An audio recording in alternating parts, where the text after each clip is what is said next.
Happy Friday, everybody. It's The Last Word, a Chrisman commentary show. We are the cleanup crew. We come in on Friday and sweep up after the chaos of the week. And this week we're coming off of the NBA IMB conference that unfortunately, Christy, you were not able to attend, and glad that you're feeling better and on the mend. But let's start with IMB. I think it was a good vibe generally. And Kobe, since I can see you, I'll start with you. And by the way, Kobe, thanks to T360 and Stratmore for hosting a group of folks Monday night. Yeah, was it Monday night? Monday night there in Amelia Island. That was a fantastic setting. Conversations were off the charts, and just I appreciate the invite. Yeah, I mean, it was only as good as the company, and thank you for being a part of it. And Christy, I know you were going to be a part of it, but I'm glad to see you're on the mend. KP, will get you next time. But yeah, the vibes were great. I just put a post out on LinkedIn yesterday showing the dominance of the IMBs in the mortgage space. 84% of all mortgages are originated by IMBs. So the energy at the conference, I think, matched that. There's a lot of reason to be optimistic about the future of our industry. I just saw, even though it's a tiny hair of a nudge up, that originator licenses are up this year over the same period last year. It's a tiny, tiny number, but at least it's going in the right direction. Fannie Mae is looking at 2.4 trillion this year. Hopefully getting to 2.5 by 2027.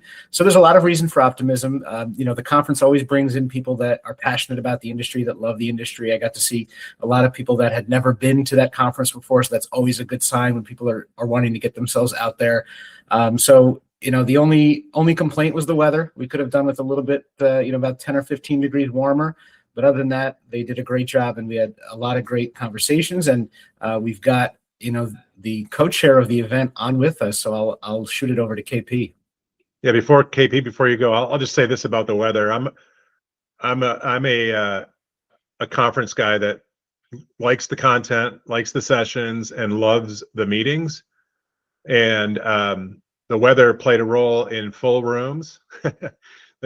People were in the sessions, they were in the halls, and they were in the meetings. And so I'll take the weather when it keeps people engaged in the session. So yeah, wasn't all that bad. Special kudos though to the fire pit at the Ritz.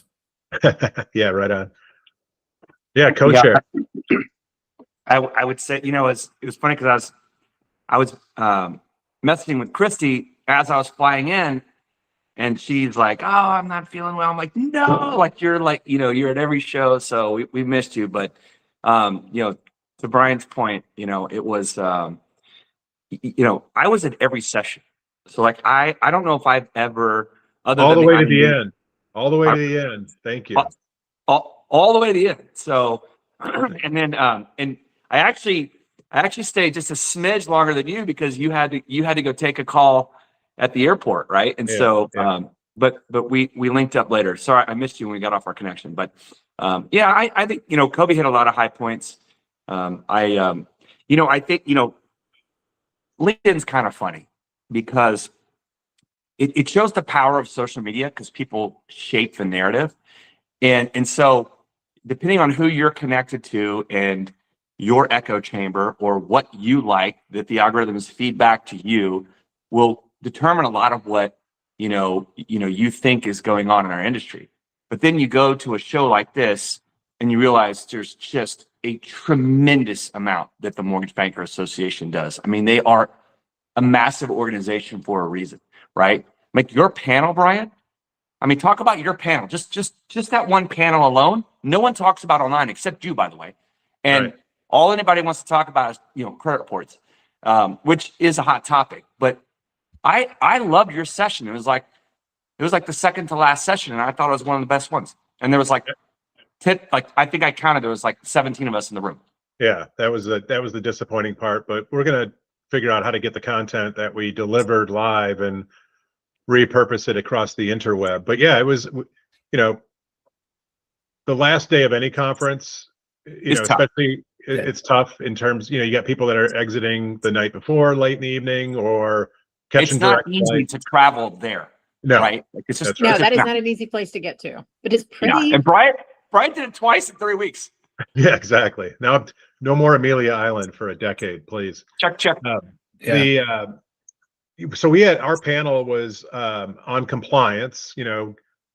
Go figure. Like the only time I was ever dealing with compliance was when I was in trouble as a lender. So Christy remembers my timeouts in the principal's office is plenty.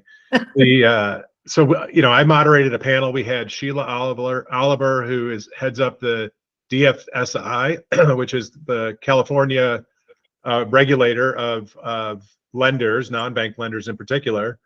Sheila was amazing, bringing the perspective from the regulator to this panel. And then we had, she's awesome. We had Amanda Tucker, who heads up legal or compliance Amazing for Atlantic Bay. Thank you.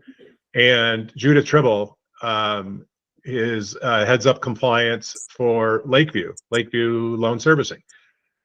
So the talk was around the work of Lakeview, they were the biggest servicer until Rocket acquired Mr. Cooper. That's just, it's incredible. And then the people in the audience from the conference board of the states.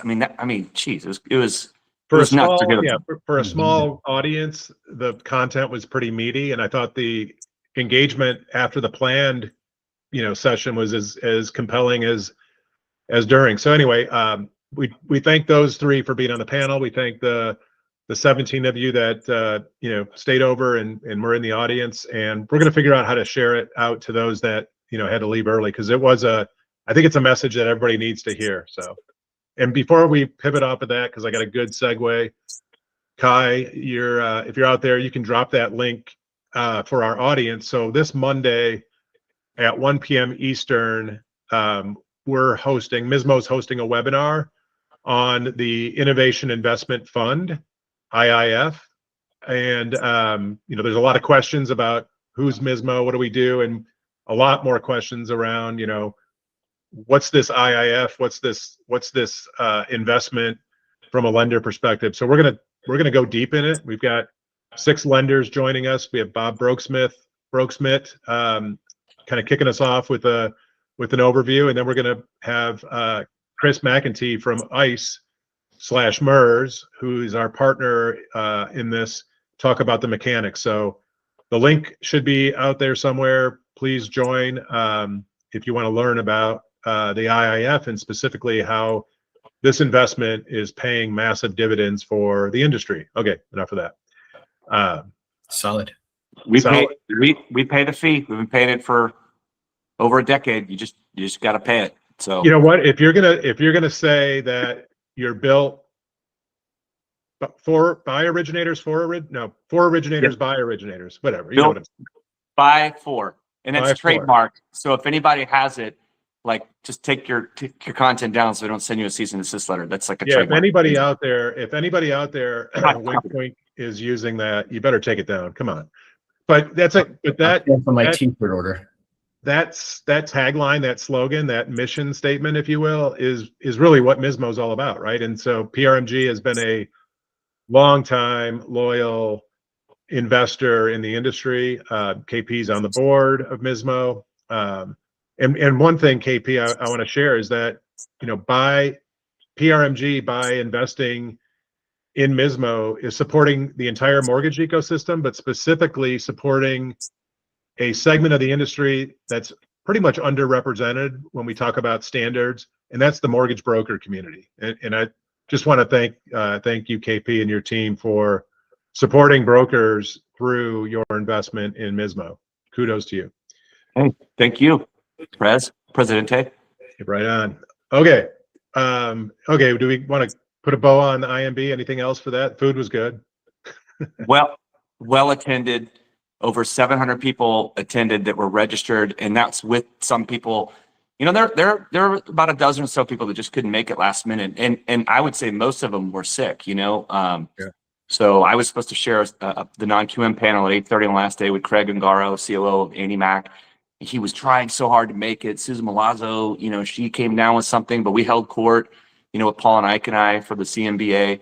But having said that, it was still a really good conference. And, this industry is a team sport. And I don't know that our team collectively, whether it's MBA, our companies, us on this call, Mismo, whatever, I don't know that our teams have ever been stronger because the wheat has been separated from the chaff in the last couple of years. 23 and 24 weeded out a lot of people. There's some M&A, talk about joining teams together and strengthening some of these companies, strength in numbers approach.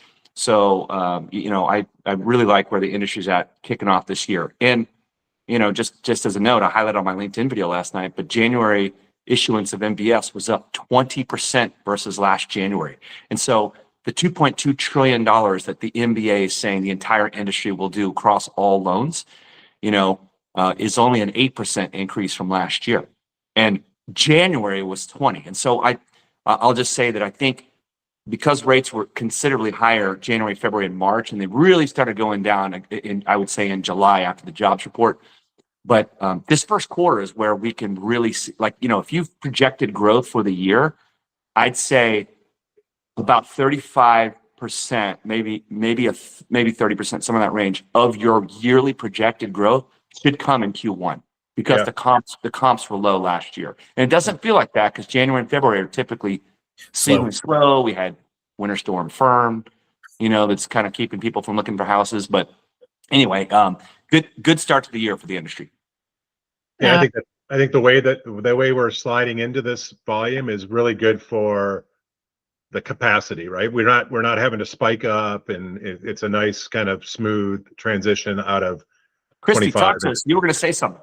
I say it's a good reminder of the things that we've talked about on this podcast a number of times, that you have to plant the foundation. And while the winter storm may have kept people away, it's not keeping them away from the phone calls and the emails and the inquiries that they're making around getting ready to be in a position to buy a home during the spring buying season. So I expect to see a lot of activity in the March, April, May kind of timeline. So I think that everything that you do right now is going to be amplified in terms of your growth over this year. And if you are not making the necessary investments in the blocking and the tackling that we've talked about a number of times, then your competitor is going to get your share of that growth.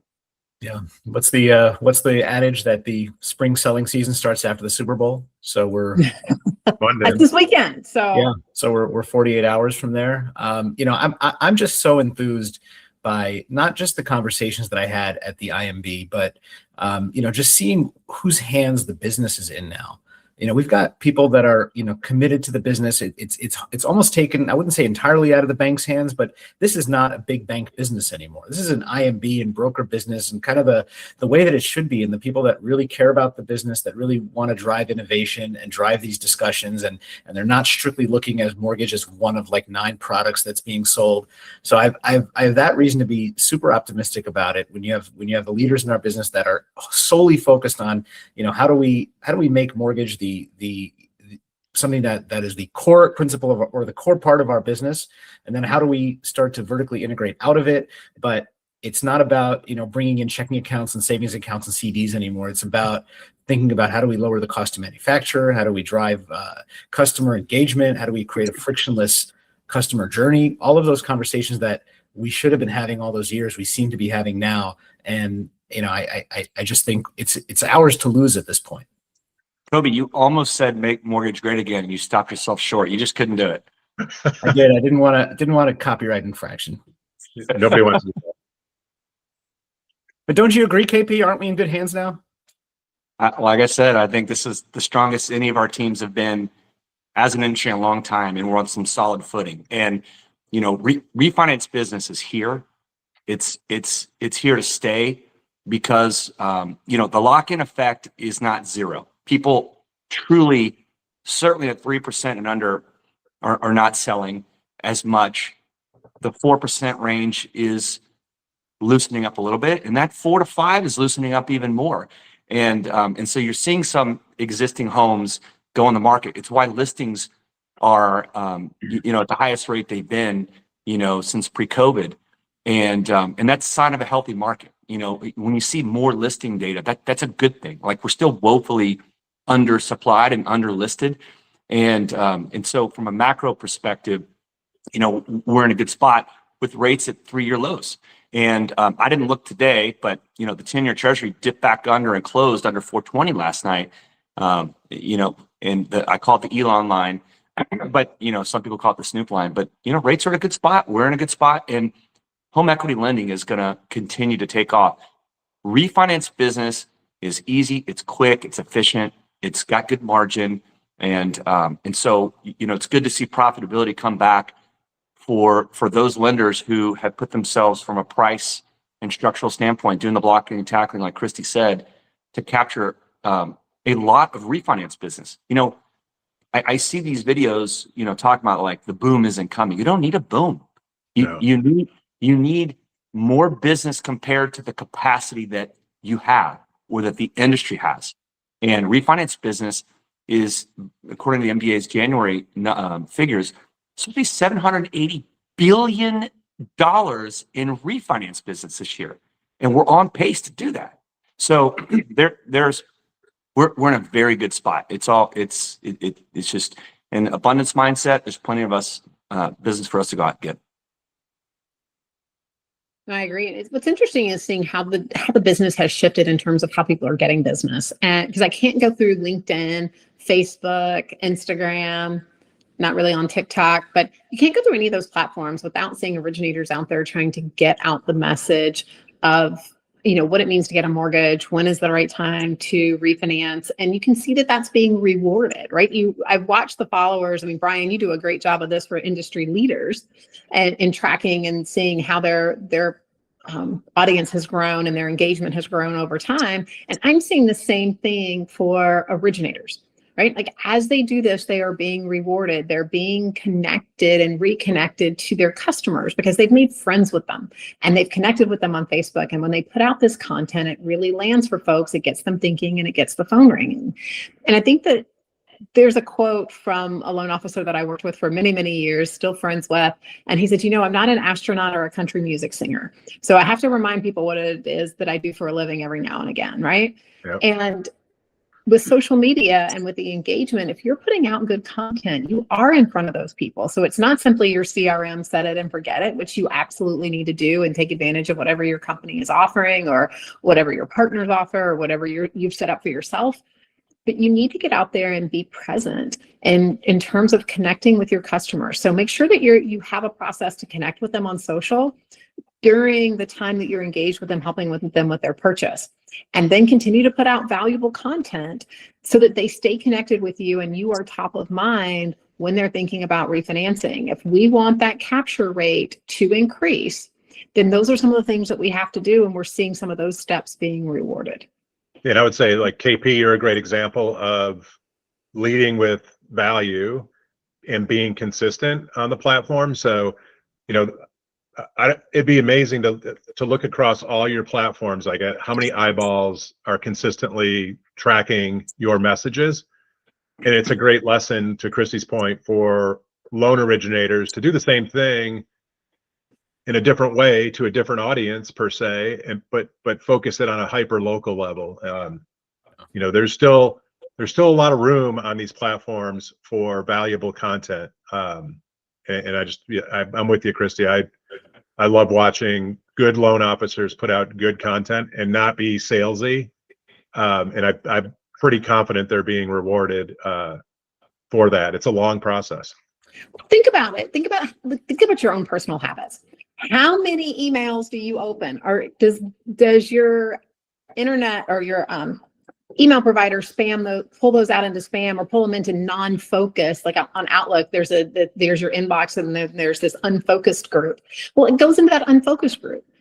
Well, but when I'm standing in line at the grocery store, you watch people flip through their social media and they're seeing those things. And so it's a way to be engaged where people are versus where they're not. And we've talked about text messaging in the past, and text messaging, can work. But as I see the level of spam increase in my text messages, I'm less likely to be engaged there, right? It's going to become like email. And so where are the people and how can you deliver the value that KP delivers? I watch KP's videos on the regular because they provide so much value, that quick hit about what's going on in the market. And so know who your audience is, know who you're speaking to, and get out there and do it. It's also a really compliant way to stay in touch with your previous database. So if you happen to be an originator who has left or is thinking about leaving a company, you can't take all of the PII data with you unless specifically allowed and under certain agreements, right? I mean, there's a lot that goes into that. But if you're connected with people on social, you're connected with people on social, and then there is no worry about what you're doing because it's not PII. So think about building up your social audience. Think about what you can do to provide that valuable content. You know what? I'm sorry to cut you off, but you brought up text messaging. Even though you do get spams, you do read every text. No. So, I mean, you at least look. You at least look. Yeah. And if I it's at least look. spam, You're right. Nope, you're right. So this business, to blocking and tackling point, is still about getting on the phone with the client or the realtor, and providing value. And so, but not everyone picks up every phone call. But I contest that people read every text. And so I really love text marketing. I've got 2 platforms I'm tied to. When they're ready for launch, you'll hear more about it. But I do think texting is a huge setup. And because, as long as a person sees value from the text, they don't block it, right? If I see any text about anything that has to do with politics, I block it. Like, I don't care if it's fundraising for Newsom or Pelosi, or if it's fundraising for Trump, or, I don't even know who Michelle Tafoya is, but suddenly I get all these emails. I guess she's a Republican running in Minnesota. Like, I delete and block everything that has to do with politics. I do not like politics. I just don't. Now, having said that, I have to stay tethered to it because of policy, and the NBA keeps me in touch. And because, they talk about things that are interesting to my business. But, I think text is going to, sneakily be that difference maker, when it comes to marketing. And I know some people have cracked the code, but we're going to continue to ping on that. Kobe, I'm sorry, you were going to say something. No, you're good. Michelle Tafoya, NFL sideline reporter. That's what I was going to say. I think I recall her from ESPN. I would say to your point, Christy, about seeing those loan officers, and to your point, Kevin, text messaging and marketing and getting involved in social media. The numbers aren't great when it comes to the dispersion of loan volume across the loan officer population. We know that the people you're seeing on social media are the very tippy top of the summit that are out there marketing themselves and doing most of the volume. It's not looked good for the last few years for most loan officers doing 1 or 2 loans a month that are probably struggling to pay their bills. And a lot of them are simply not out there telling their story and engaging with customers. And we also know from things like the Next Gen Home Report that most customers are still getting their mortgage information from YouTube and TikTok and other social media influencers that are not loan officers, but are looking to just drive clicks by talking about the pitfalls of home ownership and the pitfalls of applying for a mortgage and how the bank is trying to screw you. So I would counter that. It's a great way to reach the audience, but we need more loan officers doing that so that more loan officers can actually make a living in this business. And then we can bring in that next generation of loan officers that sees that, hey, this is a great business to be in. So I think we need a lot more of it than we're seeing. And I would love leaders who watch this podcast to drive that message to their loan officer roster. Great. I love that message, Kobe. So I had a note yesterday evening to talk about the Dow crash yesterday, but now let's scratch that note because we're like up and recovered and through. So Crashes kind of the whipsaw. Yeah. KP, Go ahead. I was going to say, why don't you talk to us a little bit about the jobs, the kind of the reports that the numbers that came out this week. I caught your video early this morning. Yeah. So I'll do that, and then we can get into the worst Fed pick too. We got about 5 minutes up, right? So, the Fed has a dual mandate, right? This isn't 6-7. This is inflation and employment, right? So, inflation is cooling, and unfortunately, it just means it's still going up at a slower pace. So people are hurting out there. We know we're in a K-shaped economy, and but when you get all these employment readings this week, which we didn't get the jobs report today, we'll get it Friday because of the delay, because of the partial shutdown, which was maybe the shortest government shutdown in history, thank God. Everything was weak.